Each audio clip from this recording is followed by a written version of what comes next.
Hello, this is Joe Morris with Waterline Training, and I just wanted to show you how to set up a grouping tree that you can use on all of your claims.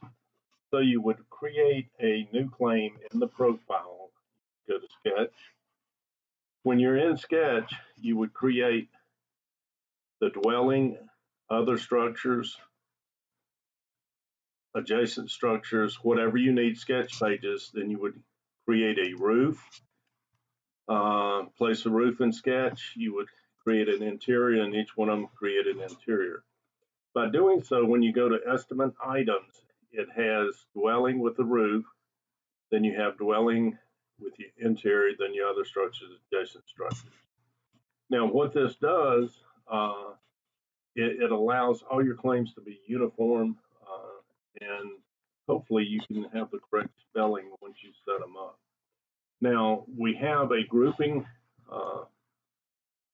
The final is to put the risk address, front, right, back, left elevations on each and all three of the structures. Now, what that does is it still allows you to have dwelling, other structures, adjacent structures, but nothing shows up in the grouping until you put a sketch in it.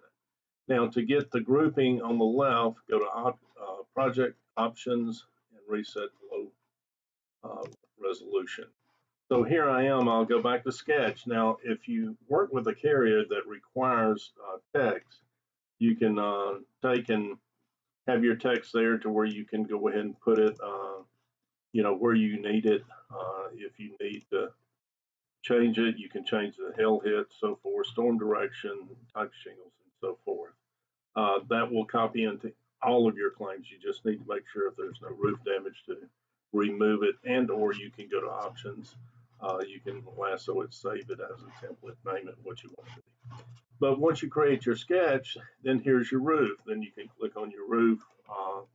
Let's see, Control M and hit and put in, your text notes, or you can put in, your macros to it. So that's way how it shows up. You can use it for flood, whatever. You can create your template claim. Now, let's go back to Sketch real quick, and I'm going to go to the dwelling interior, and then let's just draw some rooms to show you how it works. So we have 1, 2, 3. Now they fall up under the interior. So every time you do a claim, it's uniform. Now, the biggest thing is the grouping on your photos. And I've brought these in, and I can take and if this is room 1, I can put it there. If here's the risk address, I can put that there. Now notice that one is crooked, so we'll just rotate it. We'll get out of that. But if we go to unassigned, we can go in, we can say these are room 2. We can go here and put these in room 3. So now if we go back and we put loss address, you can have a short key program to click here and hit CL, and it types loss address. You can have a key L and an overview of left elevation. You can just find your program that'll work for you, and you feel comfortable. Once you've put a description showing what your picture is taken of and any and or damage that's in the picture, just make sure to renumber. And when you get out of that, let's see, we might have to put no, we don't have to put a price list. Just, let's go to claim reports. We can go to photos. We can view. And here's one of the great things about it that I like is that here it shows dwelling risk 1, loss address. Dwelling risk 2,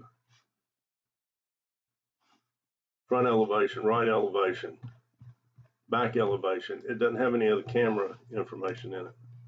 So overview of left elevation, no storm related damage. So it's just uniform, and it makes your file much easier. So if you can once again go and create your sketch tabs and put a roof,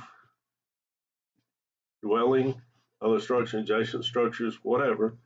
create a roof, create an interior room.